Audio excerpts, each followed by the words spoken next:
नमस्कार साथियों, आप सभी का स्वागत है डीएलएड एकेडमी पर। इस वीडियो में हम बात करने वाले हैं कि लेटर कैसे लिखे जाते हैं, उनका प्रारूप क्या होगा, साथ ही में जो एप्लीकेशन है उसको किस प्रकार से लिख के आना है, और नोटिस कैसे लिखते हैं, और प्रमुख जो स्टोरीज़ हैं, जो प्रमुख कहानियाँ हैं जो आपसे पूछी जा सकती हैं, उनके बारे में भी बात करेंगे। क्योंकि या तो लेटर आएगा या एप्लीकेशन आएगी, ये 6 नंबर का प्रश्न आता है, ये तो तय है। अब दोनों आ जाएं अथवा के रूप में, तो आपको किस प्रकार से लिख के आने, तो एक तो आपको ये पता होना चाहिए। और एक बात ये है कि पिछले 1-2 वर्ष से नोटिस आपको पूछे जाने लगे हैं, किंतु उससे पूर्व एक बार पेपर में स्टोरी भी पूछी गई थी कि आपको स्टोरी लिखनी है। अब इसके बाद 2-3 टॉपिक्स और बच जाते हैं जो अगली वीडियो में कवर किए जाएंगे। जैसे आपके पैराग्राफ हम लिखेंगे, जिसमें अपन बात करेंगे कि प्रमुख पैराग्राफ यानी निबंध कौन कौन से हैं, फिर टेंस के प्रमुख नियम कौन कौन से हैं जिससे आप वाक्य की पूर्ति कर सकते हो, किस प्रकार से खाली स्थान आपको भर के आना है, और कंजक्शंस वगैरह का भी प्रयोग हम करेंगे। कंजक्शन का मतलब क्या हुआ? संयोजक शब्द, जिसमें अपन बोथ का प्रयोग, एंड का प्रयोग, एज वेल एज, नाइदर नोर, आइदर और, आपकी यट, वाहिल वगैरह इसका प्रयोग करना सीखेंगे। तो इस वीडियो में हम तो जानकारी ले रहे हैं लेटर की, एप्लीकेशन की, स्टोरी कैसे लिखते हैं और नोटिस कैसे लिखते हैं। तो सबसे पहले सीखते हैं कि जो लेटर प्रिंसिपल या हेडमास्टर को लिखे जाते हैं उनको हम एप्लीकेशन भी कहते हैं। इसमें सबसे पहले हमें अपना एड्रेस लिखना पड़ता है, जैसा हमने यहाँ लिख रखा है। फिर आपको लिखना पड़ता है द प्रिंसिपल, और उस स्थान का नाम लिखिए जहाँ आपकी स्कूल है। तो हमने सबसे पहले हमारा एड्रेस लिख दिया, D20 आदर्श नगर जयपुर। फिर आज की दिनांक लगा दी जिस दिन की हमें अपने लेटर या एप्लीकेशन लिखनी है, और फिर हमने लिखा the principal, government senior secondary school, Adarsh Nagar Jaipur.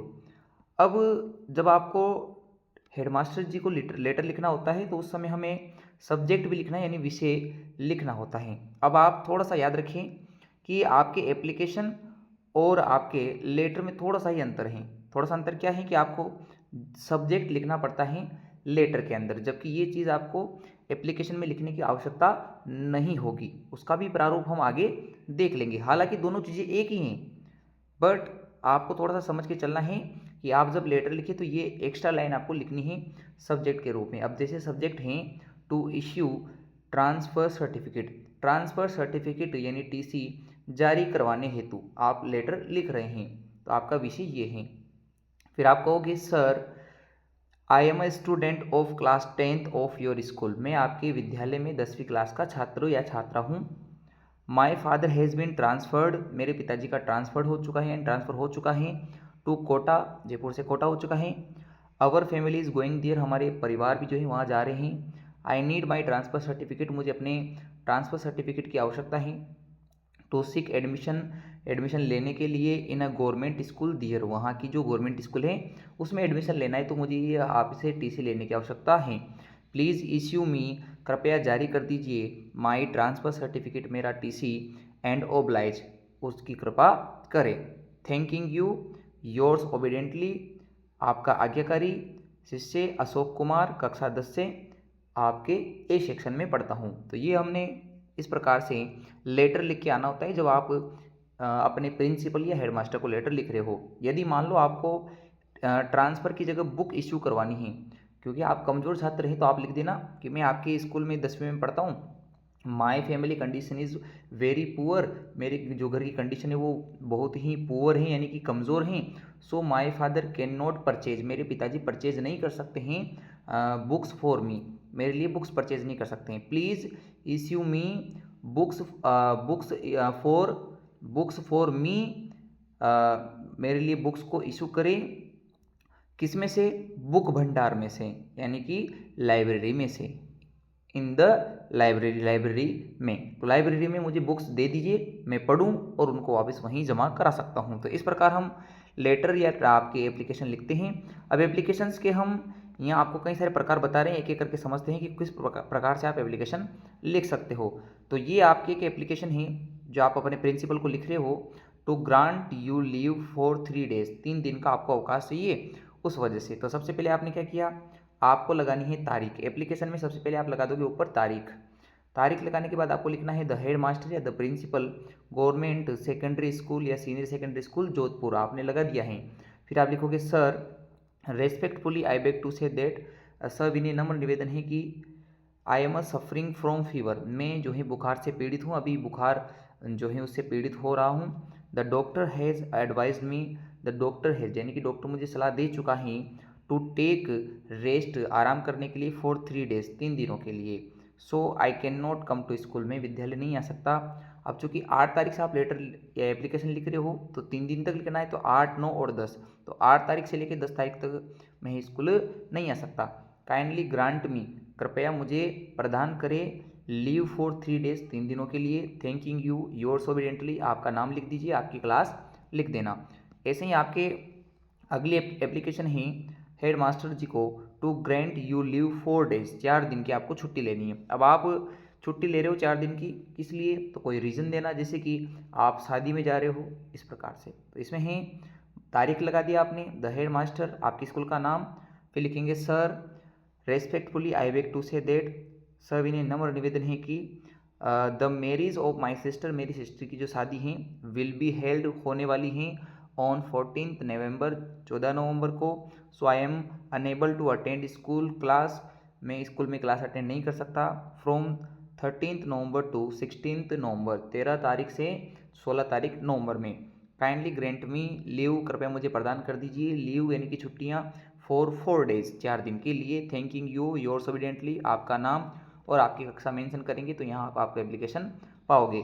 अगला आपको टीसी वो लेना था तो उसका तो सेम प्रोसेस है। सबसे पहले आप दिनांक लगा देंगे, दिनांक लगाने के बाद आप लिखोगे द हेड मास्टर, आपकी स्कूल का नाम, फिर लिखोगे sir respectfully I beg to say that I am reading in class, जो आपकी क्लास है वो लिख देना।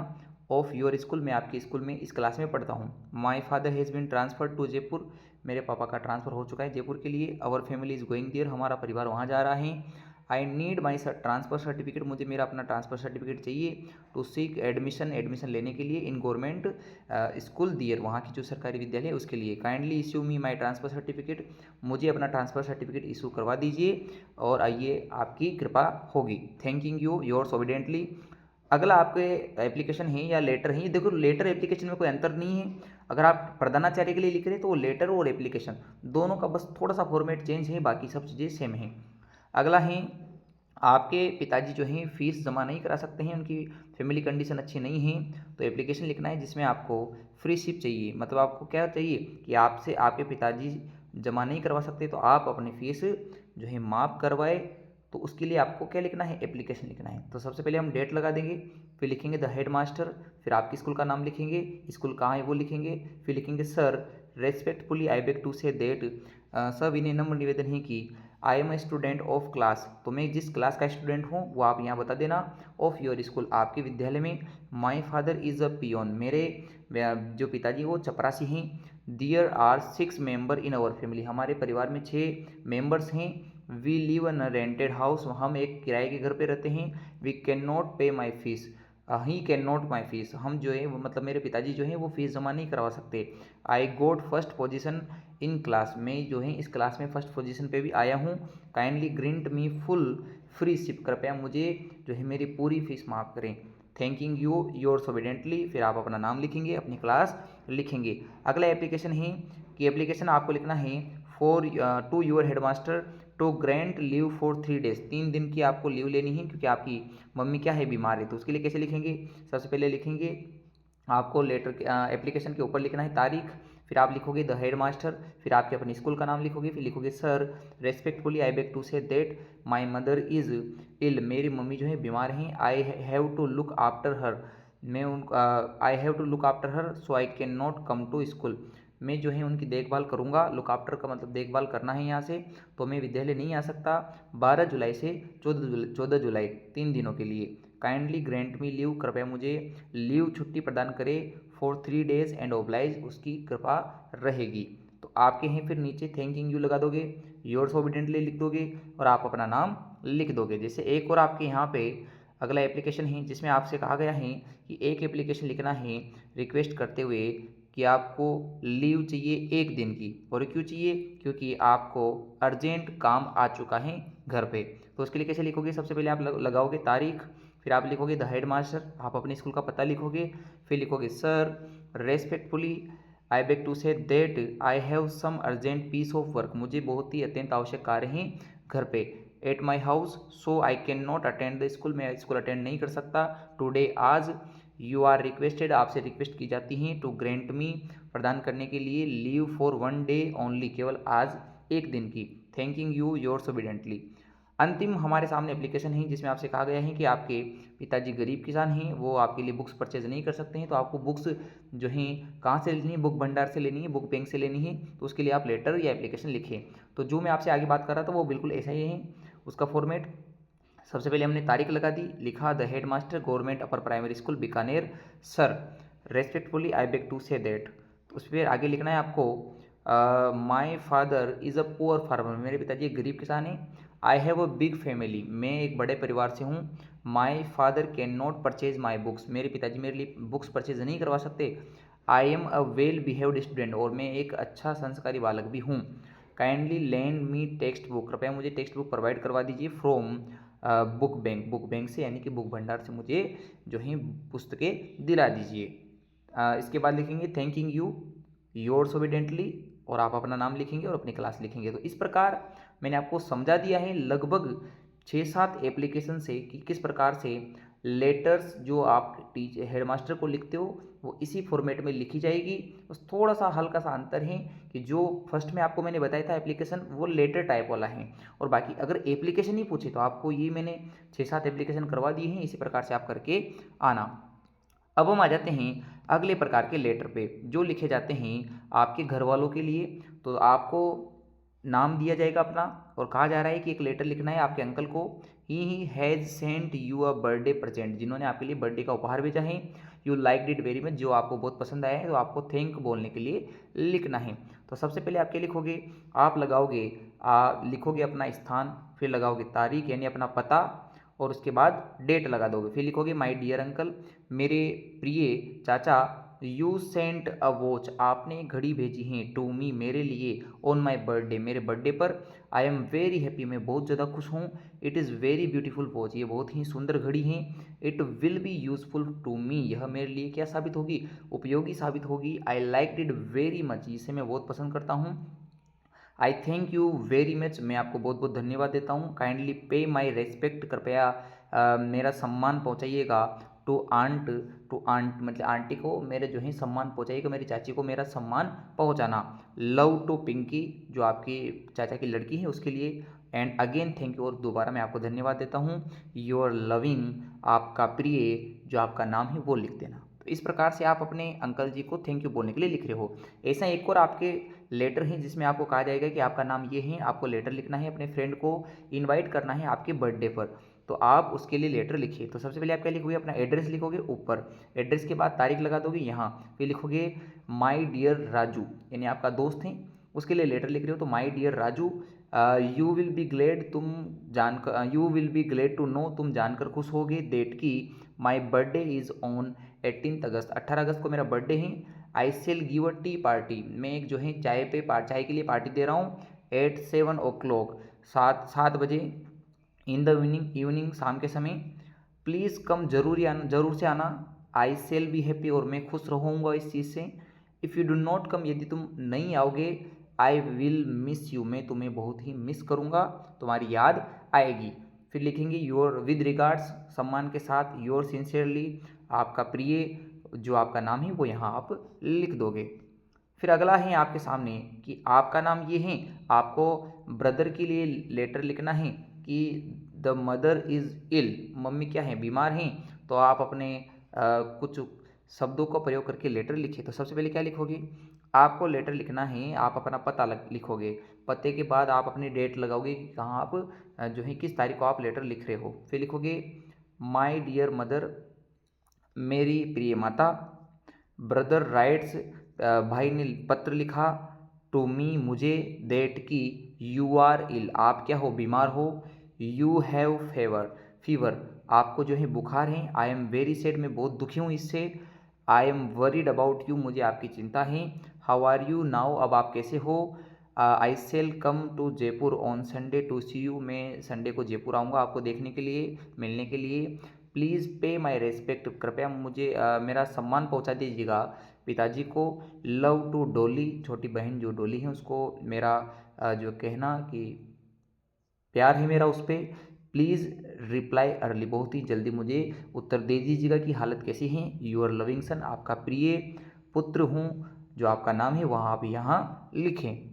एक और हम लेटर देख लेते हैं जिस पे आपको अपना नाम दिया जाएगा। कह रहा है there is a marriage ceremony, की मैरिज सेरेमनी है आपके बड़ी बहन की, तो आपको जो है अपने मित्र को इनवाइट करना है शादी में। तो उसके लिए लेटर लिखोगे, सबसे पहले आप अपना एड्रेस लिखोगे, फिर लिखोगे उस दिन की तारीख जिस दिन आप लेटर लिख रहे हो, फिर लिखोगे माय डियर मोहित, वो आपका मित्र है इसलिए लिख रहे हो my dear Mohit. I am glad to inform you, मैं तुम्हें बताते हुए खुशी महसूस कर रहा हूँ या खुश हूँ, दैट की marriage ceremony of my Elder sister, मेरी जो बहन है उसकी जो मैरिज सेरेमनी है वह will take place on 20th of November, 29 तारीख को, नवंबर के दिन, नवंबर में 29 तारीख को है। यू आर रिक्वेस्टेड, आपसे रिक्वेस्ट की जाती है, to be attend the marriage, कि आप क्या करो मैरिज को अटेंड करो। प्लीज़ कम, ज़रूर आना। आई सेल बी हैप्पी, मैं बहुत खुश होऊंगा तुम्हारे आने से। Please pay my respect to your parents, मेरा सम्मान पहुंचाना अपने माता पिता को। योर लविंग फ्रेंड, तुम्हारा प्रिय मित्र, और जो आपका नाम है फिर आपको नीचे लिखना है। तो ये ऊपर वाला लेटर हम घर वालों को लिखते हैं। एक लेटर हमने एप्लीकेशन लिखना सीख लिया है जो आपके हेडमास्टर या प्रिंसिपल सर को लिखते हैं। अब हम लिखते हैं ऐसे लेटर जिनमें हमें कंप्लेन करनी होती है किसी भी टॉपिक से रिलेटेड, और वो हम करते हैं एडिटर से, कि एडिटर जो महोदय हैं यानी जो संपादक महोदय हैं किसी न्यूज़पेपर के, उनको हम कोई चीज़ बता रहे हैं या किसी टॉपिक पे विचार प्रकट कर रहे हैं तो वो हम यहाँ लिख रहे हैं। तो सबसे पहले जब हमें एडिटर को लेटर लिखना हो, किसी अखबार वाले को पत्र लिखना है, तो अपना एड्रेस यहाँ लिखेंगे जैसा कि हमने लिख दिया है, फिर लिखेंगे द एडिटर। एडिटर के बाद जो आपको न्यूज़पत्र का नाम दिया जाए वो आप यहाँ लिखेंगे, जैसे Rajasthan Patrika, the Rajasthan Patrika, the Dainik Bhaskar, the Hindustan times वगैरह आपको यहाँ लिखना है। फिर आप लिख दोगे उस स्थान का नाम जहाँ आपके यह आपके एडिटर हैं, एडिटर वहाँ के हैं। फिर आप लिखोगे उस सब्जेक्ट का नाम जिस पे आपको विचार प्रकट करने हैं या आपको कोई कंप्लेन करनी है उस हिसाब से।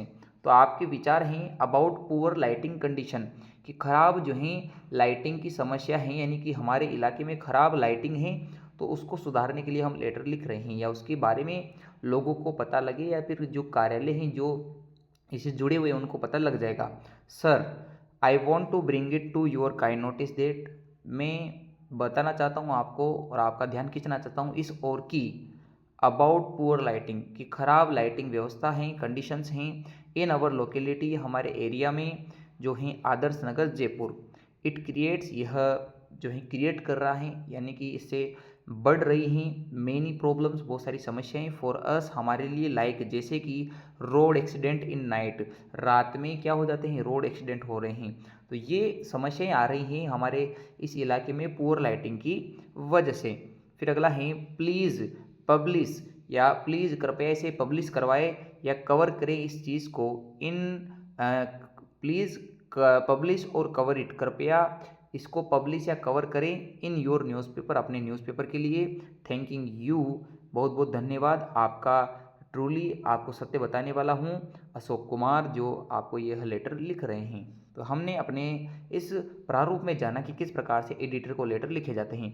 अगर मान लो यहाँ पोर लाइटिंग की जगह आपको कह देता कि ड्रेनेज नालियाँ जो है खराब हो चुकी है, तो बिल्कुल उसमें भी ऐसे लिखती है अबाउट बेड ड्रेनेज सिस्टम, खराब नालियों की व्यवस्था इन हमारे एरिया में, जो हमारा एरिया उसका नाम लिख देंगे, फिर लिखेंगे इट क्रिएट मैनी प्रॉब्लम, ये हमारे लिए बहुत सारी प्रॉब्लम क्रिएट कर रहा है, जैसे रोड एक्सीडेंट हो रहे हैं, जो है बेड स्मेल्स आ रही है यानी कि खराब बदबूएँ दुर्गंधें आ रही हैं, तो वो हम लिखेंगे।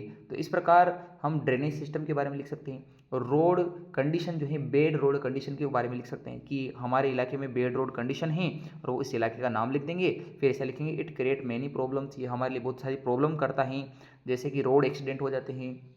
इस प्रकार से यदि हमें लिखना हो कि साउंड पोल्यूशन ज़्यादा है, लाउड स्पीकर बजाए जा रहे हैं, तो ऐसा लिखेंगे use of loud speaker in exam time की। एग्ज़ाम टाइम में हमारे जो एरिया है यहाँ पे क्या बजाए जा रहे हैं, स्पीकर्स, लाउड स्पीकर बजाए जा रहे हैं। इससे हमारे बहुत सारी समस्या आ रही है, जैसे नॉइज़ पोल्यूशन है, कंसंट्रेशन प्रॉब्लम होती हैं और स्लीपिंग प्रॉब्लम हो रही है। तो इस प्रकार से हम चीज़ें लिख सकते हैं। तो इस प्रकार ही आप लेटर लिख सकते हो। कौन से वाले?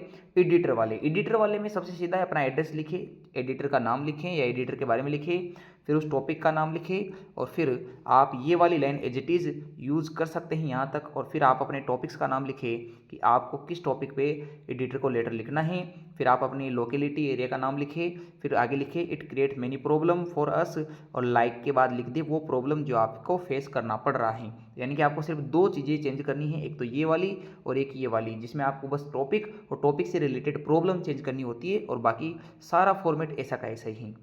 अब हम आ जाते हैं आपके स्टोरीज़ पे कि स्टोरीज कौन कौन सी हैं। तो मैंने आपके लिए बहुत सारी स्टोरीज निकाल दी हैं, आप ये पीडीएफ प्राप्त कर लीजिएगा टेलीग्राम से, और बाकी सभी जो स्टोरीज बच जाए वो आप उसे वहाँ पढ़ें। एक दो स्टोरी मैं आपको समझा देता हूँ, यदि आपको स्टोरी इस साल देखने को मिले तो आप कैसे लिख के आओगे। पहली स्टोरी का नाम है अ हंग्री फॉक्स, एक भूखी लोमड़ी। वंस अपॉन अ टाइम, एक समय की बात है, देयर वॉज ए फॉक्स, एक लोमड़ी थी। वन डे, एक दिन, इट वॉज वेरी हंग्री, वह बहुत भूखी थी। इट वेंट हियर एंड दियर, वो यहाँ से वहाँ भटक रही थी। इन सर्च ऑफ फूड, भोजन की तलाश में। It went to a garden, it went into a garden, वह एक गार्डन में पहुंची। देयर वहाँ। It saw a bunch of ripe grapes, ये उसने पके हुए अंगूर देखे। It wanted to eat the grapes, वह अंगूरों को खाना चाहती थी। The grapes were very high, अंगूर बहुत ऊंचे थे। इट जम्प्ड, वह कूदी। At them again and again, वह बार बार ऊपर की ओर कूदी। But could not get them, उनको प्राप्त नहीं कर सकी। और इट वाज सैड, वह दुखी थी। एंड इट सेड दैट, वह कह के गई, द ग्रेप्स आर साउर, जो आपके अंगूर हैं वो साड़ हैं, यानी कि कैसे हैं, खट्टे हैं। I must not eat them, मैं उन्हें खाना नहीं चाहती। मैं क्या नहीं कर सकती, मैं इन्हें नहीं खा सकती। इट वेंट अवे, और वह चली गई। तो इसका मतलब क्या हुआ? Grapes out of reach are said be sour, यानी कि जो अंगूर खट्टे होते हैं उनको जब नहीं खाए, जो पहुँच से दूर होते हैं अंगूर, उनके लिए कहा जाता है कि वो खट्टे हैं। यानी कि जिस चीज़ को हम प्राप्त नहीं कर सकते हम उसकी बुराई करके आगे बढ़ जाते हैं, ये हमारी फितरत होती हैं। तो ये मोरल आपकी इस स्टोरी से निकला है। एक और स्टोरी आपके देख लेते हैं, ग्रेडी डॉग की। तो ग्रेडी डॉग की स्टोरी कैसी है समझते हैं। वंस अपॉन अ टाइम, एक समय की बात है, देयर वॉज अ डॉग, एक कुत्ता था। इट वॉज वेरी ग्रेडी, वो बहुत लालची था।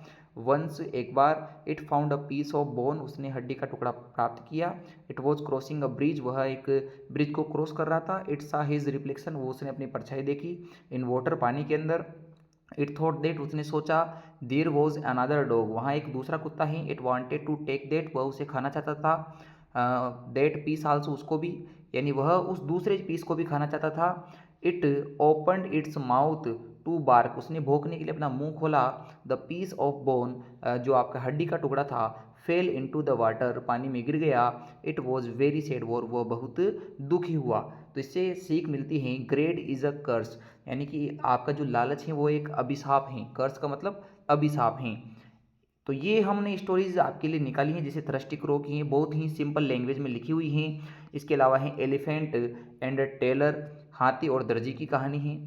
साथ ही में अगली स्टोरी है लॉयन एंड माउस, इसको मैं आपको समझा देता हूँ, इंपॉर्टेंट स्टोरी है। वंस अपॉन अ टाइम, एक समय की बात है, देयर वॉज अ लोइन, एक शेर था, स्लीपिंग अंडर अ ट्री, एक पेड़ के नीचे सो रहा था। अ माउस केम दियर, एक चूहा वहाँ आया। इट प्लेड, वो खेलने लग गया। And jumped on his body, उसके त्वचा के ऊपर, बॉडी के ऊपर कूदने लग गया। द लोइन वोक अप, शेर जाग गया। इट वॉज वेरी एंग्री, वो बहुत दुखी था, वो बहुत क्रोधित था। इट कोट द माउस, उसने चूहे को पकड़ लिया। And wanted to kill it, उसे मार के उसको मारना चाहता था। The mouse requested the lion to leave him, यानी कि चूहे ने रिक्वेस्ट की कि शेर से, टू लीव हिम, उसे छोड़ने के लिए। इट प्रोमिस्ड, उसने विश्वास दिलाया, उसने वादा किया। टू हेल्प हिम, शेर की सहायता करने के लिए। सम डे, किसी दिन।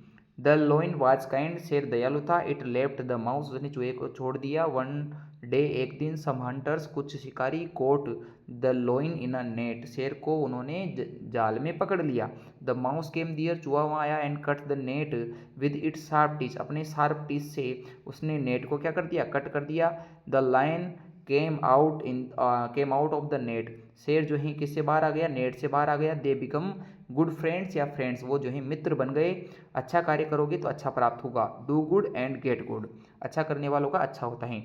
इसी प्रकार 4 किसान मतलब एक किसान और उसके 4 बेटे, यानी संगठन में शक्ति वाला आ जाता है।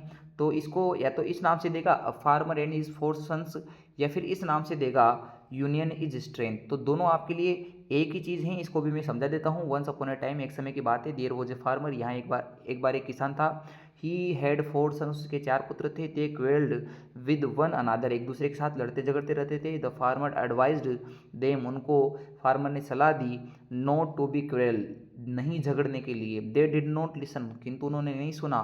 टू हिम, उसको। ही थॉट अ प्लान, उसने एक योजना बनाई। ही आस्क्ड देम, उसने उनको पूछा। To bring a bundle of stick, एक बंडल लाने को, स्टिक्स यानी लकड़ियों का।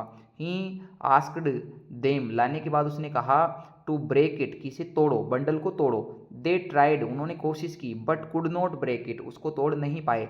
नाउ ही आस्क्ड, अब दोबारा वो पूछता है।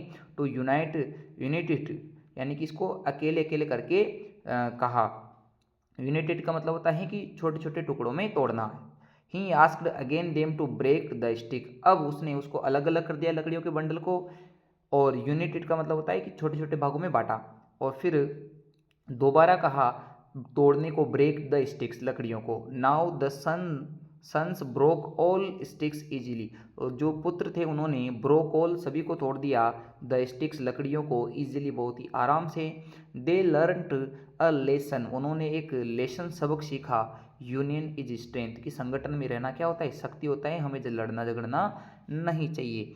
बाकी स्टोरी भी आपकी यहाँ है, हेयर एंड टोटोइज, जिसको आप खरगोश और कछुए की कहानी कहते हो, वो भी मैंने आपके यहाँ लिखी है। और अंतिम टॉपिक पे आ जाते हैं, जिसका नाम है कि नोटिस कैसे लिखें। नोटिस लिखने के लिए सबसे पहले आप डेट लगाइए आपके इस तरफ, फिर आप अपने स्कूल का नाम लिखोगे, संस्था का नाम लिखोगे, जिससे जो नोटिस दे रहे हैं, जो नोटिस बता रहे हैं, वो अपना नाम यहाँ लिखेंगे। तो आप जैसे मान लो आपके हेडमास्टर जी आपको नोटिस लिख रहे हैं, तो उसमें सबसे पहले डेट ऑफर लिखी जाएगी, फिर आपके स्कूल का नाम आएगा, फिर यहाँ लिखा रहेगा नोटिस किस बारे में है, तो वो आपको यहाँ दिख रहा है कि ब्लड डोनेशन कैंप आयोजित करना है।